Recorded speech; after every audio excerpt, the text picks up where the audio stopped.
welcome to another construction video for one of the Tonic gift boxes. I think I'm going to put two different gift boxes in this video because this one is really simple, but I just wanted to include it because there are three that are coming out, and I thought people might miss having a construction video for this one if I only did the other two.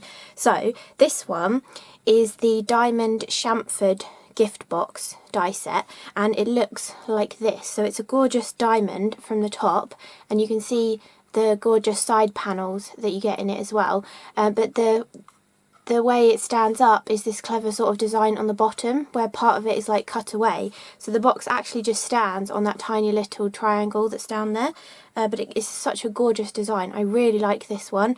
I'm going to show you how to put together this maroon coloured one that you can see in the background, and there will also be a corresponding up close video, and I'm probably going to put all three of the boxes in that video together. But in that I will show you another example as well, because I've got another one on the go of these two, but I'll just show you this one and then the construction of this one in this video. I also want to show you some like little cheats really to get, or to save you a little bit of time when you're die cutting as well. But let's have a look at the box in detail. So this one I've used the gorgeous bulrushes design, and in the up close video you'll see all of the different design panels that you get in the die set, and you don't have to use them, but you can if you want to make it look a bit more fancy. The actual box die itself cuts the window into the front, the gorgeous diamond window. You can leave that open if you want to, which on one of mine I have actually sealed the other opening and left the front of it completely open, or you can put acetate on the window, which I'll show you in the one that I'm constructing as well. But for this one I actually added some cardstock behind part of the delicate design, so that it was less open, and I've got an extra piece of it here. You can see how I've just stuck it to a bit of card and then trimmed around where I wanted it to be. So you've just got that closed kind of effect. So it's, I suppose if you had sweets or something in here, they wouldn't sort of start falling out of the front. I mean, the box does tip backwards, so it's not like things would easily fall out of the front, but just having that little extra bit of solidness around the design just really helps you know that everything's going to stay inside there. And I also did the same thing with the little top panel as well. That is pretty much solid behind where you stick it anyway, but it's quite nice to make them match, I think.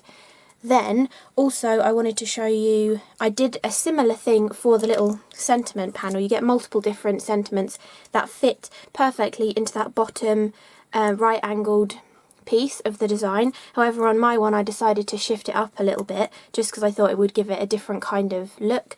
But for this one I shadowed it with the same pistachio cardstock that I had used to back the decorative panels, and I used the leafy specialty cardstock for the main portion, and then I stuck this to a piece of vellum and then trimmed the two flat edges and then just trimmed like my own little bubble around it, because I thought as I was putting it onto this kind of intricate sort of panel, I thought if I've just got that bit of vellum behind it, it just helps it stand out a little bit more than it would if it was just the writing as well. So I thought I'd show you that. And then also my top tip for saving time with your die cutting.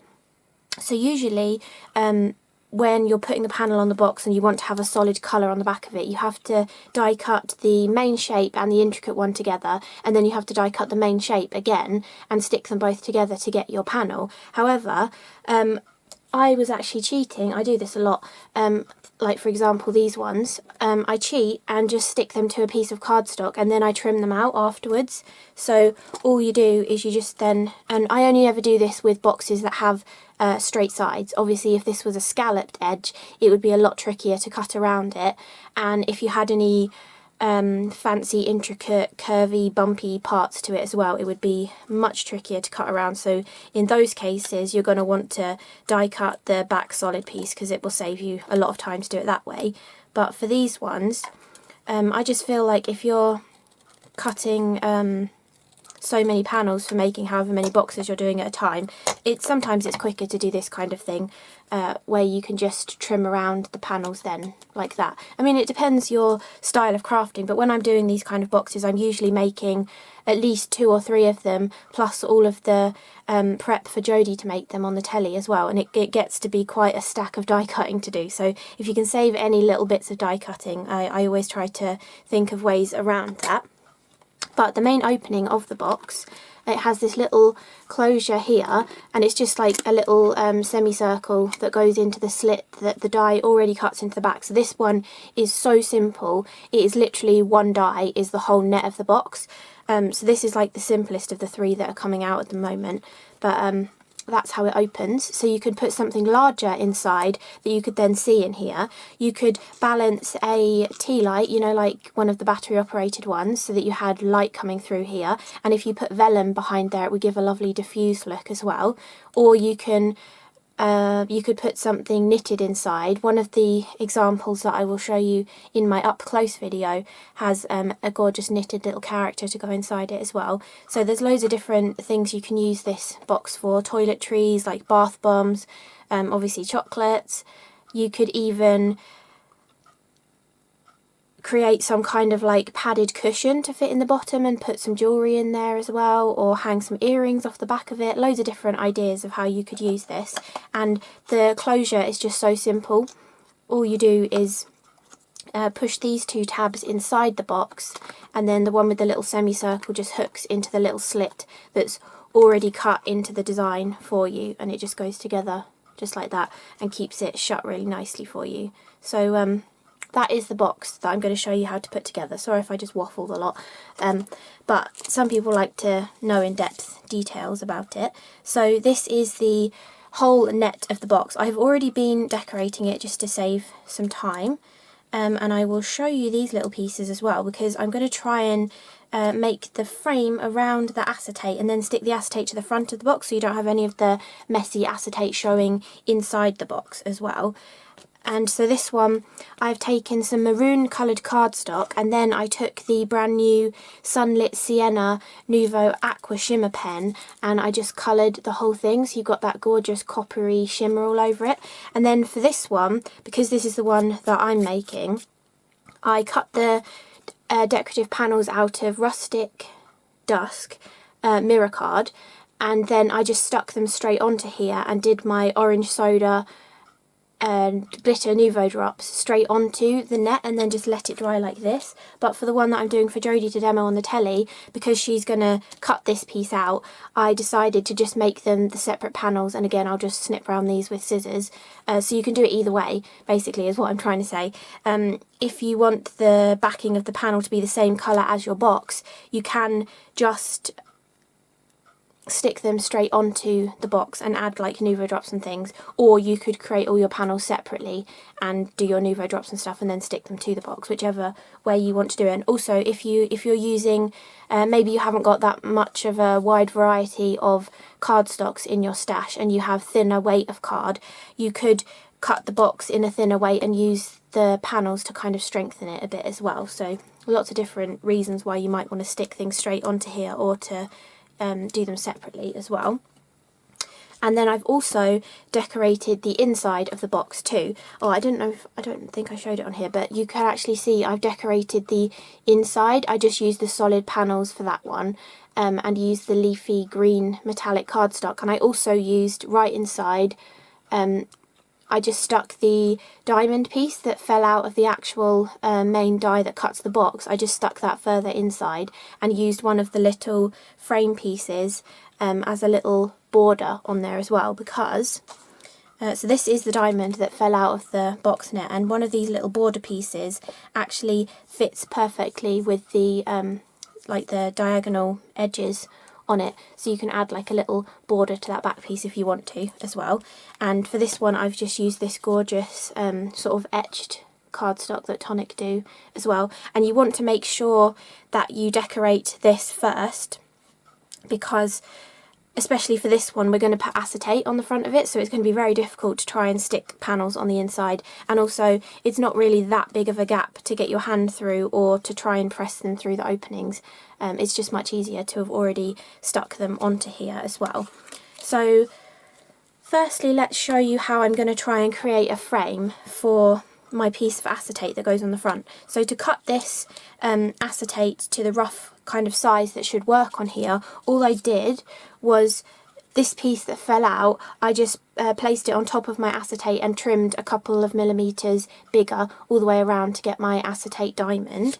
Then these are the pieces that you get in the die set. These are two separate dies because you need them going in different directions for the angles to fit perfectly at the top of the diamond. And then this one you just get one of, and it's exactly the same, so you can cut two of the same die cut to get the perfect angles to go for the bottom of the frame as well.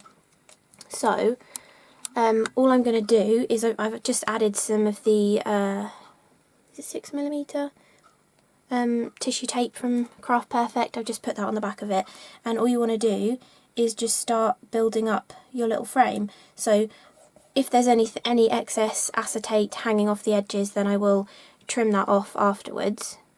But also doing it like this actually makes the aperture slightly smaller, because if you put all of these next to each other, they kind of overlap part of the aperture. When they're all on there perfectly, they kind of overlap the aperture, and I thought it would give a good opportunity to hide the acetate. Usually I would stick the acetate on the inside of the box, but I thought, well, if I'm going to add this frame on the outside, I might as well hide the acetate underneath this. Can't get the backing off. Oh my goodness. There we go. So this one we want to just butt straight up against that diagonal edge of that piece to get the two top edges, and then because their angles are perfect, we should see that that goes really nicely onto the box as well. I don't know whether maybe I should have angled that in slightly more. If you're using tissue tape, you can pick it up much easier than if you were using red liner tape.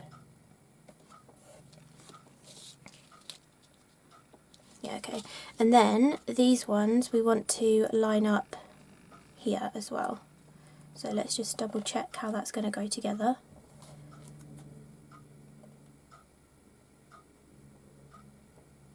So we want to line up the inside, I think, or do we want to do the outside?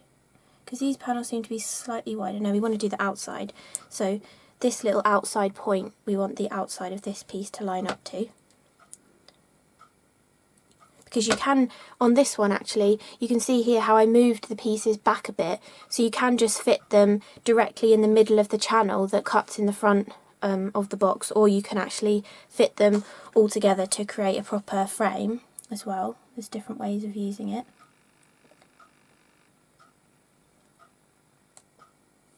So hopefully that will then work if I stick that one in. Yep, perfect. And then I've got a tiny little bit to trim off from the acetate that's sticking out of the edge. So we want to line that up there, and then on this edge we want to line up that outside point.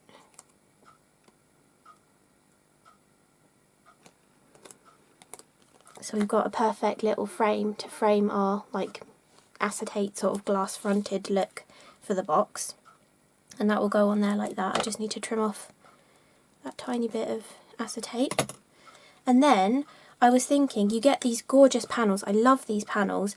They look so cool, and the bulrushes one that I used before as well looks really cool. And this angle, so this bottom angle of the box is a right angle, so you have one right angle portion on these decorative panels. So I think using these on cards as well would look really gorgeous, because you can use them like a corner on a design as well. But this is designed to fit absolutely perfectly on this bottom edge, and then this piece fits up here, so it kind of looks like the mesh has sort of melted away in the centre section, But I was thinking maybe it would look nice if I put them underneath the frame. So you had that frame design coming over the top, and then I might trim off the excess, or I might leave it there, I'm not sure yet. But I thought that might look quite interesting if you've got it coming underneath the little frame design. I think that does look good. So I'm going to go with that way of doing it. So I think all I'm going to do is just stick a little bit more of this tape onto here, and then I can just attach them to this frame. Is that right? Yeah.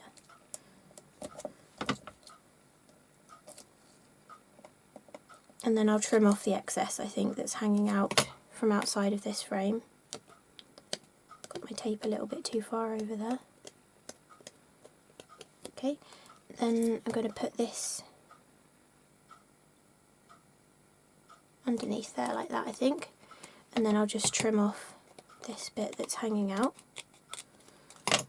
So you've got like a gorgeous little trellis design underneath the acetate. I think that looks really cool. And then we will stick the top piece up here as well, and I think that will look really nice. So we need it down this edge mainly.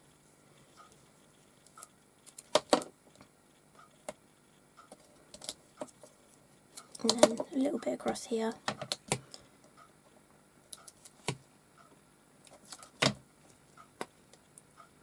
And then I'm going to stick that right behind there, so you've got the sort of broken lattice in the centre. But then when we want to stick this onto here, because that frame portion slightly overhangs, I don't know, well, maybe it doesn't actually, maybe it is the exact size.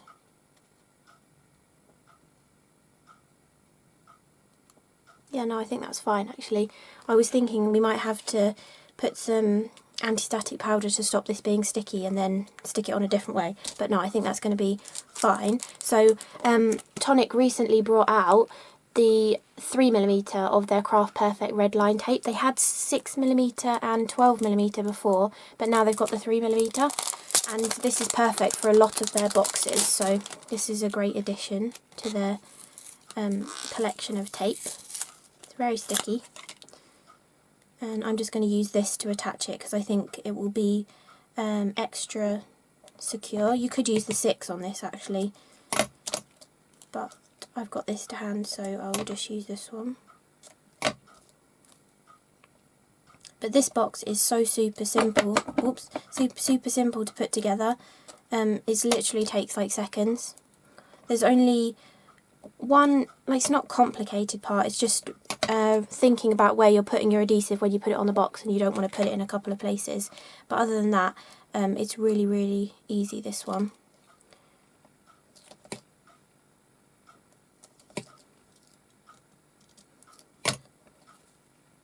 Okay, so I just want to add that straight over the top.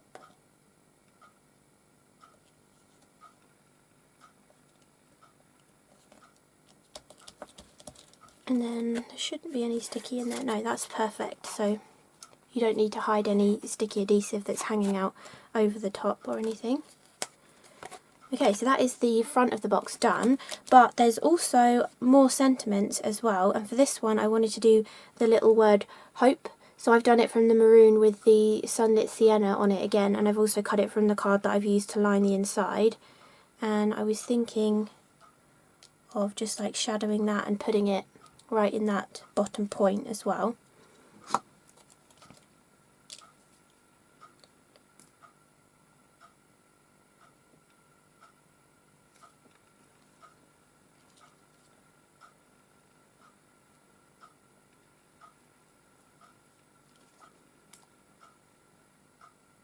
And you really want to not use too much glue and tap the excess off before sticking onto acetate, just so it doesn't sort of slide around and leave a gluey mess on the front of the acetate. And then that is our little sort of sentiment on the front of the box. I really like that lattice being behind there actually, that works really nicely.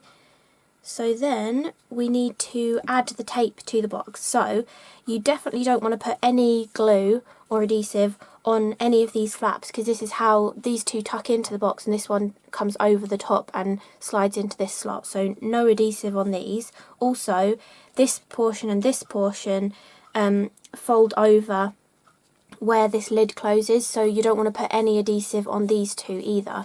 The only places you want to put it is all around the bottom of that diamond, and then any of the little tabs that are down here as well, but not these two, because you don't want to stick your lid shut unless you're leaving this open and you can access whatever's in there through that portion. And again, I'm using the 3mm because it works perfectly for these little tabs. So we've got three, oh no, not that one, see I nearly did it wrong then. We've got 3 glue tabs down the bottom here, and then we've got 3 that go along the bottom of the diamond. So there should be 6 that have tape on altogether.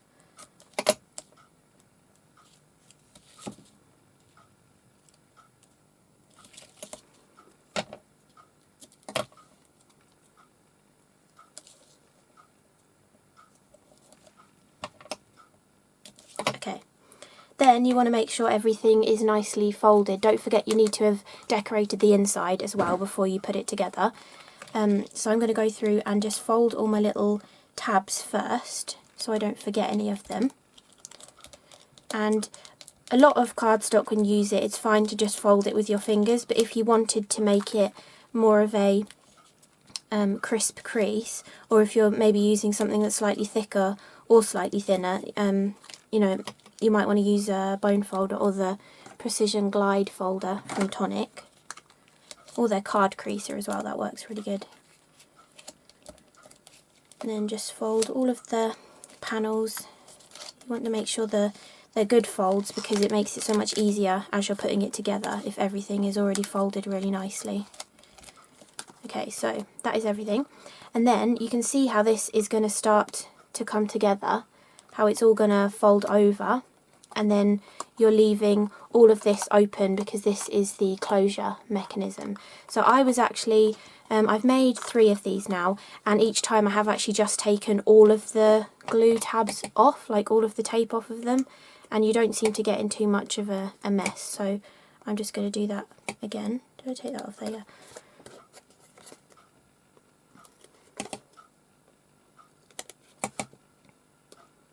Then I've been starting with this tiny little glue tab, which is part of the front of the bottom of the box. So I've been sticking that one first and then folding this one under, and you can see you're just lining up the score line to the cut line, and then that's automatically bringing that panel round, and this is the actual piece that the box sits on when it's sitting upright. Then I've been bringing this one round, this side panel, to bring that together. And then for this whole back portion, which is like the bottom of the diamond, I've been tucking the exposed adhesive tabs underneath, and then lining this up, and then sort of pressing into place gently. And then once I know it's in the right place, you just take your fingers from the inside of the box and press the adhesive so that it's making contact with the other pieces. And then that is literally it. That is how easy that box is to put together. And then all you want to do for the closure is just make sure these 2 little tabs are folded downwards, and then you want to tuck these 2 inside and then pull the little half circle back and slot it into the slit that is in the back of the box, and then that all goes together absolutely perfectly. But if you wanted to, I haven't got the box that I've created, but if you wanted to make it as some kind of little house for a knitted character that you would access through the front of the box, you can just add glue to all of these extra tabs and stick it all together as well if you want to. So quite reflective with the acetate on the front of it, but I think it looks really gorgeous. And this gives a like a Moroccan-y kind of feel because of the gorgeous latticey design as well, and then having that orange soda glitter drop gives a really nice effect on there. You could even add some glitter drops onto the acetate on the front as well if you wanted to give the same sort of look to the decoration as well. So that is the diamond chamfered box, and they sit up just like that on that bottom triangle of theirs, and they just look really lovely. I love the way they're sort of leaning backwards, so that if they're on a mantelpiece or a bookshelf or something, or just on your desk, you can admire their beauty because they're like tilted backwards a bit, which is really nice. So I hope that construction was helpful. It is a really easy box to put together. I was going to combine this video with another construction video, but I think I've been talking too long, so they might all end up being their own separate construction videos after all. But I hope you enjoyed that construction, and if you want a closer look at the actual dies that are included in the die set, then make sure to watch my up close video, which I usually put up before the construction video. So thank you so much for watching, and I will see you again in the next video. Bye!